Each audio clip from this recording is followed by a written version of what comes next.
जय हिंद बच्चों, आइए नेक्स्ट क्वेश्चन देखते हैं नीट पीवाईक्यू का इलेक्ट्रोकेमिस्ट्री से। यहाँ पे देखिए ई नॉट वैल्यूज दिया हुआ है, ये दो रिएक्शन लिखे हुए हैं, दोनों का ई नॉट वैल्यू दिया हुआ है। पूछा है स्ट्रॉन्गेस्ट ऑक्सीडाइजिंग एजेंट कौन है। जाहिर सी बात है यही चारों ऑप्शन दिए हुए हैं। अब देखिए ऑक्सीडाइजिंग एजेंट वो होता है जिसका खुद का क्या होता है, रिडक्शन होता है। खुद का क्या होता है, रिडक्शन होता है। तो देखो सबसे पहले तो Fe+2 से Fe+3 जा रहा है, यानी कि ये Fe+2 का क्या हो रहा है, ऑक्सीडेशन हो रहा है, ठीक है ना।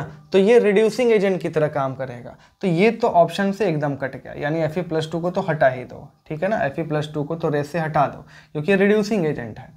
अब दूसरी बात, यहाँ पर भी FeCN6 4- से FeCN6 3-, ये भी लॉस ऑफ इलेक्ट्रॉन हो रहा है। तो FeCN6 4- ये भी क्या हो जाएगा, ऑप्शन से गया, क्योंकि इसका भी क्या हो रहा है, ऑक्सीडेशन हो रहा है।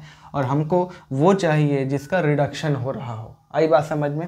अब ध्यान से देखिए, तो अगर यहाँ से यहाँ ऑक्सीडेशन हो रहा है और इसका ई नॉट वैल्यू इतना दिया हुआ है, तो यहाँ से यहाँ जो हो रहा होगा वो क्या हो रहा होगा, रिडक्शन हो रहा होगा, ठीक है ना। यानी कि FeCN6 3- से FeCN6 4- इलेक्ट्रॉन लेकर ये क्या हो रहा है, रिडक्शन हो रहा है। तो इसका ई नॉट वैल्यू कितना हो जाएगा, प्लस में 0.35 वोल्ट। आ रही है बात समझ में।